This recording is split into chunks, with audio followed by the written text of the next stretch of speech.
Philippine Coast Guard bago tayo dumako rito sa usapin na ang banta po ngayon ng embahada ng China sa Manila kung patuloy daw po tataas ang tensyon sa pagitan ng Beijing at ng mga mambabatas kaugnay nga rito sa usapin ng West Philippine Sea, baka mga kasama makakaroon po ito ng pagkawala ng milyong trabaho sa mga Pilipino at maapektuhan ang ating ekonomiya. Oy, ganun ba? Gaano ba karaming investors na meron ho tayo rito na mula sa China? Yan ang tanong po natin mamaya. Subukan po natin kausapin ang mga bihasa rito kung may malaking epekto ho ba ito sa ating ekonomiya at meron ho bang namumuro rito ng pagkawala ng trabaho sa ating mga kababayan. Pero dito muna tayo mga kasama, hihingi muna tayo ng update kaugnay nga rito sa patuloy na ginagawang rescue. Opo, rescue pa rin ba o retrieval na? No, dito sa mga missing na pasahero mga kasama ng lumubog na MV Tricia Kirsten 3. Parang pang ilang linggo na ba yung ginagawang operasyon sa paghahanap rito sa mga ilang pang pasahero na hanggang ngayon mga kasama missing pa rin. Nasa linya po natin ngayon si Captain Noemi Cayabyab, tagapagsalita ng PCG. Opo, Captain Noemi Cayabyab, ma'am, magandang umaga po. Yes, Sir Rod, magandang umaga at maraming salamat po sa oportunidad. Opo. Ma'am, ito ang unang tanong ko po sa inyo bago tayo tumungo doon sa pinaka-topic natin. Kaano-ano po ninyong aming kasama rito si Sander Cayabyab? Sir Rod, natanong na rin po sa akin yan. So, Nino ni Aljo? So, unfortunately, hindi po natin kamag-anak pero I would be happy to see and meet po. Pareho po kayo magaling. Maraming salamat, Sir Rod. Magaling din yan ang aming batikang rito, anchor na si Kuya Sander Cayabyab. So anyway, ma'am, okay. Dito na po tayo sa ating topic ngayong umaga. Gaya ng binabanggit ko nga kanina. Rescue pa rin po ba o retrieval na ma'am ang ginagawang paghahanap rito sa mga nawawala pa rin pasahero ng MV Tricia Kirsten 3? Sir Rod, search and rescue pa rin po tayo. Hindi pa rin po natin binababa sa retrieval at patuloy po ang isinasagawa po nating diving operations hanggang ngayon po. Opo. Mga ilan pa po ang hinahanap, ma'am? As per our latest record, Sir Rod, it's 21. Again, itong figure na po, this is a live data. It may change dahil ongoing po ang ating diving operations and based po sa report na nilabas rin po ng ating Department of Transportation, may mga pasahero po na wala po sa manifesto. So itong 21 na ito, Sir Rod, ay based on the consolidated data from the Provincial Disaster Risk Reduction Management Office, from the PNP SOCOS, galing po sa mga pamilya na nag-submit po ng kanilang mga DNA samples, and sa Coast Guard District Southwestern Mindanao. Okay, so 21 pa ang missing. Alright, ma'am, no, dito sa kabuang numero ng mga pasahero, ilan po ang survivor rito? 293, Sir Rod, ang ating survivors po. 293 ang survivors, okay? Yan ay, lahat po yan, nasa manifesto yung pangalan. Hindi po lahat, Sir Rod. Yan po yung napansin din natin. Yes. 293. 293. Ang nasa manifesto lamang, ilan lang po ang numero? Based po sa survivors data po natin, 96 ang wala sa manifesto at 170 yung nasa mga manifesto. Excluded pa dyan, Sir Rod, yung crew at yung crew na nasa listahan at yung crew na wala po sa listahan. Okay. Ngayon, ilan na pong mga body o bangkay ang na-recover hanggang sa mga oras na ito, ma'am? Yes, we were able to recover 58 bodies po, Sir Rod. Okay. Etong 58 bodies, ilan rito, ma'am, ang kilala na o identified na po? Well, etong last few days, Sir Rod, may mga recovered bodies po tayo dyan. 11 pa po yung unidentified. 11 pa. So out of 58, meron po, imaminus natin yung 11 doon. Yun po yung mga hindi pa na-determine kung sino-sino ang pagkakilanlan. Opo. Again, ongoing po ang nagiging proseso natin, Sir Rod. Once we recover the body, we turn them over to the PDREMO, Okay. and iti-turn over po yan ng province doon sa PNP SOCO, and that's the determination po ng identity. Pero may mga instances po tayo, Sir Rod, na meron po tayong nakikita na mga IDs na kasama pa po doon sa mga damit na suot ng ating mga bodies na nare-recover po. Okay. Yan ay malaking tulong. Di po ba, ma'am? No, para sa Yes, opo. oo, identification itong mga pasahero. So itong 50, ilan na 50 plus, ma'am? Well, posible ito ay wala na sa mga manifesto. Hindi pa rin natin malaman, Sir Rod, hanggang sa ma-identify po sila. Okay. Kasi may mga kumakalat sa social media ngayon, yung mga pamilya na hinahanap nga nila, no, yung kanilang pamilya din na kasama sa lumubog at missing, parang yung ilan dyan nakita na, gaya ng yung estudyante Ben from Davao. Yes, Sir Rod. Opo, parang naano ata na nila, no? Natagpuan na ata nila yung bagi ito, yung teenager na estudyante from Davao. Parang training na ata siya dyan trainee sa barko. Yun, parang pinost nila, parang natagpuan na, nakilala ng pamilya. Opo, now, 21 pa ang missing. So, patuloy pa rin po.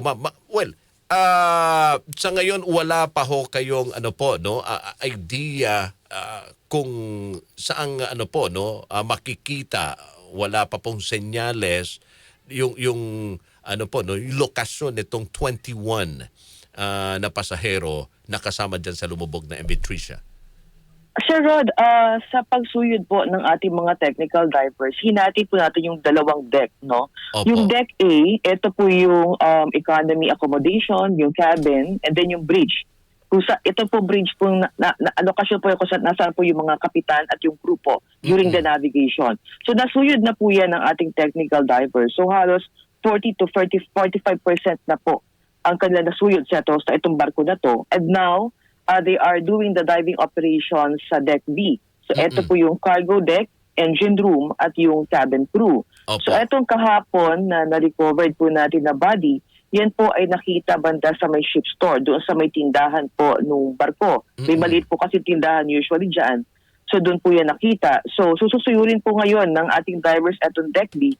And of course, bukod doon sa pag-check kung may mga trap, may na-trap pa po ba, ang nakitang challenge po ngayon ng ating mga technical divers based on their feedback kasi they really wanted to penetrate itong aircon accommodation area that posibleng may mga na-trap po doon. And ang naging feedback po nila is intact pa rin po yung window. So medyo nahihirapan po silang makapasok. Again, in every operations po, we have to be very careful kasi itong barko ay nakatagilid. So, and of course, may mga kargamento pa rin po ito sa loob. Yan naman po ang pangalawang reason why we're doing the diving ops is to check ano po ba talaga yung cause na itong incident na ito. So, yan po ang ginagawa po ngayon. We have to be very careful, particularly in our everyday diving ops. Kasi konting pagkakamali would risk the lives of our technical divers. Opo. Pero kumusta po ang ating mga diver so far dito sa sinasagawa po ninyong rescue operation? Opo. Sir Rod, ang priority po ng Philippine Coast Guard in this search and rescue operation, our topmost priority is our technical divers po. So before and after their diving, meron po tayo sinasagawang check-up. Meron po tayong hyperbaric doctor dyan, meron po tayong hyperbaric or decompression chamber na on board po sa ating 97-meter vessel. So we always ensure na na-check po ang kondisyon ng ating mga technical divers po. Opo. Pero so far, okay naman po. Okay pa rin, no? Yung kanilang katawan at kalusugan dito sa ginagawa nilang pagdadive at paghahanap pa rin sa mga missing na pasahero dyan sa MV Tricia. Yes, Sir Rod. We have 19 technical divers on site po ngayon at sectioning naman po ang ginagawa natin dyan by group po, by teams. So hindi naman po fully exhausted yung ating 19 in every Oo. diving operations po para we can ensure po na may pahinga pa rin po sila kahit papaano po. Opo. Well, sabi nyo nga, kahit 21, hanggang ngayon, ang ginagawa pa rin ay search and rescue. Opo. Kailan po ito mapupunta, ma'am, o gagawin na yung retrieval o dedeclare retrieval na yung ginagawa ng Philippine Coast Guard dito sa mga nawawala pa? Kasi ilang araw na rin, ma'am, eh. I think it's almost 1 month, di ba, after nangyari yung paglubog nitong MV Tricia. Mm. Tama po kayo, Sir Rod, but we couldn't give a timeline kasi one classic example, Sir Rod, no, na hindi kami napapagod na Opo. palaging search and rescue. Itong latest maritime incident po na na-report sa atin, itong fishing boat MJ Dos, Okay. na nangyari po ito sa may Batangas. After a day, nagkaroon po ng aberya. They were reported missing to the Philippine Coast Guard. We conducted aerial and even sea surface search doon sa vicinity na posibleng maging drifting zone nitong ating mga fishing crew. Alam mo, Sir Rod, kung saan po sila napadpad. Oo. Bandang Baho di Masinloc na po after 6 days. Okay. So it's like 108 nautical miles. So sobrang layo po. Nung naging drifting zone neto mga fishing boats natin. Opo. And again, kaya po we are in high hopes na there would be a possibility of the survival. Basta we will be sustaining our search and rescue efforts, and of course with the strong support of the maritime stakeholders, we believe that nothing is impossible in searching ito mga nawawala po natin. And again, we are also considering this is based on the stories po and mga previous cases po na ginagawa ng Philippine Coast Guard. Minsan 1 month, Sir Rod, napapadpad po sa mga isla, yung mga isolated islands, and then na i-report po sa amin. Meron po tayong ganyan mga stories before. Kaya hindi po nawawala ng pag-asa ang Philippine Coast Guard. Ang layunin po muna ngayon is i-check po talaga yung mga posibleng na trap po sa loob ng barko. And again, continuous naman po ang sinasagawa nating coordination with the local government units, specifically yung mga islands within the distressed location po. Opo. So if ever, we're still in high hope, Sir Rod, na meron pa rin po tayo at madadagdagan itong number of survivors po natin. Opo. Pero nasuyot na ba lahat ng ating mga divers dyan sa loob ng barko ng MV Tricia? Sir Rod, yung Deck A, yung nabanggit ko po Opo. kanina, ay nasuyod na po nila lahat yon. Okay. Kasama yung accommodation area po. Okay, opo. Oo. Pero hindi pa yung buong barko, ma'am. Yes, hindi pa, Sir Rod. So ngayon nasa deck list na sila. So Oo. halos 40 to 45% na po ay nasuyod ng ating mga technical divers po. So sa deck B, part na po sila ngayon. Opo. Pero sa tingin nyo, may makikita pa ho bang katawan sa loob ng barko? Well, there may be a possibility, Sir Rod. Kasi itong huli na trap sa mga debris and yung mga nare-recover natin mga bodies. And napaka-importante po talaga itong nabanggit ko na nagiging challenge po sa divers natin, Oo. itong aircon accommodation area. Oho. So, may possibility po. So again, we are also considering as well yung safety ng ating technical divers. Ang naging feedback po sa atin, intact pa po yung windows netong aircon accommodation area. And yan po ang intention ngayon na mapasok po nila at masuyod itong aircon accommodation area po. Opo. Well, sabi nyo nga, kayo hoy, hindi nawawala ng pag-asa at umaasa pa rin na may makikitang buhay. Lalo tigid dun sa mga malalapit na isla dyan. May mga sighting na ho ba? May mga natanggap po kayo mga information dun sa mga locals, yung mga nakatira doon na may mga nakita sila mga bagong muka na posible pasahero ito? Wala po tayong natanggap na information, Sir Rod. Pero itong mga past few days and weeks po, na ating mga search efforts, usually, Sir Rod, yung ibang mga recovered bodies, halos na drift po sa shoreline. Okay. So, we are still thinking of that possibility, Sir Rod. Naway, meron pa rin po tayo makita mga survivors po sa mga area na yon. Opo. Okay. Ma'am Noemi, mapunta naman tayo sa investigation. Opo, sa hanay po ng Philippine Coast Guard kasi hindi din po kahit kayo po no ang talagang nandyan sa paghahanap no dito sa mga nawawala pa rin mga pasahero, pero hindi kayo ligtas dito sa ginagawang investigasyon din kaugnay sa kung bakit lumubog itong MV Trisha Kirstine. Okay. Sa loob po ng Philippine Coast Guard, kumusta na po ang ginagawang investigasyon dito, ma'am, sa insidente? Well, dalawa ang ginawa po nating investigation, Sir Rod. Una is to check kung meron po bang yung culpability po ng ating mga tauhan dyan. Opo. Again, na-mention po yan ng ating Secretary Lopez during the press con po, no? Na ang ating po mga tauhan, because there were some findings na may possibility, may negligence po sa part po nila. As of February 11 po, effective February 11, na-relieve na po natin yung 6 na tauhan, particularly doon sa may Coast Guard Station sa Buanga, kasama po yung station commander and boarding team. They are now in preventive suspension po ngayon. At habang gumugulong po ito investigation, again, yung naging investigation po natin is partial. And then subject for the completion upon the itong completion po ng ating diving operations, kasi lahat po na makukuha po nating mga ebidensya, impormasyon dito sa sinasagawa po ating diving operations would definitely contribute on this investigation effort po ng Philippine Coast Guard. And then pangalawa is yung maritime casualty investigation. So dalawa po yan, Sir Rod. Yung incident investigation report to check kung meron po bang pagkukulang sa aming mga tauhan, and yung MCI or maritime casualty investigation to check ano po ba yung mga causal factors that caused this maritime incident po. Opo.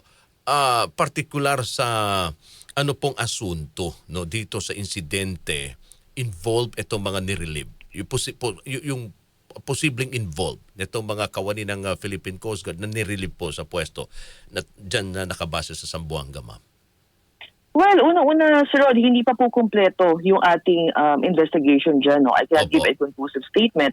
Nirelieve po natin sila. They are now suspended. Kasi yan po ay due process naman po sa Philippine Coast Guard. And gusto rin po natin na habang gumugulong itong investigasyon na ito ay wala po magiging impluensya doon sa area po ng pinangyarihan. So definitely after this completion, we'll check po ano po ba talaga ang kanilang pagkukulang at ano pong appropriate charges ang ibibigay po natin sa kanila. After netong incident, ma'am, sa MV Trisha Kirstine, ano po yung immediate na pagbabago na ipinatupad ng Philippine Coast Guard sa lahat ng pantalan? Alam ko, hindi lang dyan sa Zamboanga, maging sa lahat na ito ng mga pantalan, no, para maiwasan muli ang ganitong klaseng mga pangyayari. Yes, Sir Rod, naging direktiba po ng aming commandant na si Admiral Ronnie Hugavan. Mas lalo po nating i-intensify, i-strengthen itong isinasagawa po nating vessel safety enforcement inspection at yung pre-departure inspection po natin. So again, the maritime safety is always a shared responsibility, Sir Rod. Hindi lamang po ng Philippine Coast Guard, kasama po yung shipping company and even yung pasahero. So tayo rin po ay nananawagan sa ating mga pasahero na kung meron po silang makikita na mga unusual or would compromise the safety of their trip, ay i-report po kaagad sa Philippine Coast Guard. And pangalawa po dyan, Sir Rod, naging feedback rin po doon sa investigation, no, yung response natin. Well, based dun sa locations po ng ating mga substations and stations, medyo malayo rin naman po talaga doon sa naging distress area. So mas lalo po natin paiitingin yung ating modernization effort, lalo palakasin yung ating fleet, yung ating mga floating resources po para mabilis rin tayo makapag-responde sa anumang insidente. And again, yung pakikipag-ugnayan din po sa LGU for the establishment of our Coast Guard units po sa iba't ibang munisipyo at iba't ibang probinsya. At ayan po ang nakikita po nating magiging pagbabago at improvement po ng Philippine Coast Guard. Again, Sir Rod, ang habol po ng Philippine Coast Guard, dahil isa po ang aming tauhan sa naging casualty po neto. Ang layunin po is mabigyan po ng hustisya ang mga pamilya at naging biktima ng insidenteng ito. So rest assured po na ang kooperasyon ng Philippine Coast Guard ay buo sa isinasagawang investigation, at kung ano man po ang magiging resulta, definitely ay magiging parte po yan ng improvement po ng serbisyo ng Philippine Coast Guard. The PCG is here for the public and to serve the public po. Well, tama po. Ayaw natin uli na mangyari, especially ngayon, papalapit na naman ang Lenten. Diba? Sa Semana Santa, ang dami pong magbabakasyon, uuwi. Kaya paano natin masisiguro ang kaligtasan? Kasi may mga naririnig ho tayo Captain Noemi, well, paminsan kasabwat pasahero, pati yung nakatalagahan dyan, di ba, sa pantalan, kaya nagkakaroon ng overloading. Overloaded yung barko kasi yung mga pasahero ilan din dahil sa gusto ng umuwi, okay, nakikiusap na lang, pinapayagan naman. So yung mga ganitong klaseng mga mga paraan, yung ganitong klaseng mga sitwasyon, paano ba natin talagang mamomonitor at mapipigilan?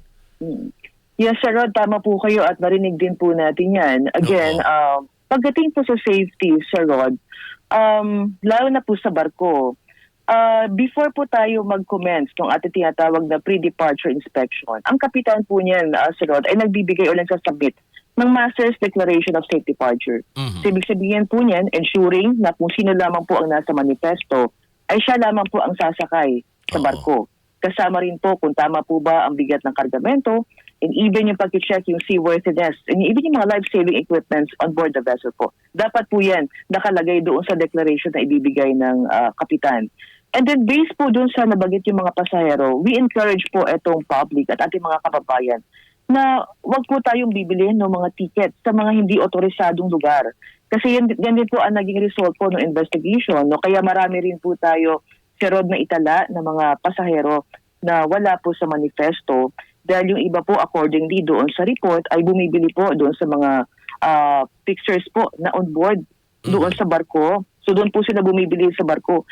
So pag wala rin po tayo sa manifesto, again meron din po tayong magiging consequence later on dyan. No? Again, yung tamang bilang kung magkakaroon man po ng insidente ganito.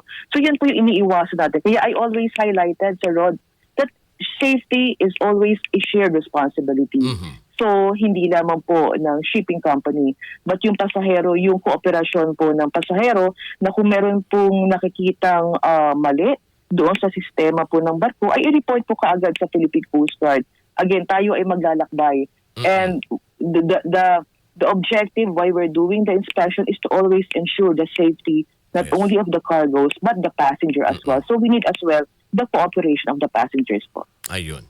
Oo, lalo na gaya ng binabanggit ko nga kanina, siguro mas magiging paiktingin pa yung kampanya na information dissemination campaign ng kinaukulan kasama na po dyan ng Philippine Coast Guard, lalo tigit sa mga panahon na dumadaksa yung maraming pasahero sa mga pantalan. Lalo na ngayon, papalapit po ang Semana Santa, Captain, no? Para maiwasan na mangyari ang ganitong klaseng trahedya. Nakakalungkot na marinig ko may mga namamatay na bata, sanggol, opo. Yes, sir, tama po kayo. So, lalo po ating pag-iitingin itong ating Vessel Safety Enforcement Inspection at kami po ay nananawagan na makipag-cooperate po sa Philippine Coast Guard at i-report po kaagad sa Philippine Coast Guard kung meron po siya nakikitang hindi po kaaya-aya, lalo na pagdating po sa safety ng ating paglalakbay. Oo, pwede sila mag-report sa may Facebook o ba page ng Philippine Coast Guard o may hotline or text line? Yes, sir. Meron po tayong hotline number and even yung ating social media platform. Meron po nagmo-monitor na ating mga kasamahan dyan. At ibigay ko, Sir Rod, ang aming hotline number. Sige po, so please, it's, Captain. So it's 0966-217-9610 po. Okay, ulitin lang po natin, ma'am. 0966? Yes, sir. 0966-217-9610. 9610. Yan ang hotline ng Philippine Coast Guard kung saan po pwede nilang i-report yung mga nakikita nilang hindi tama na mga aktibidad na nangyayari sa barko. Lalo na yung mga pampasero. Alright. Captain, maraming salamat po sa inyong oras at panahon. Kong Hefan Joy. Yes, maraming salamat po, Sir Rod, and magandang umaga po. Maraming salamat. Captain Noemi Kayabyab, mga kasama.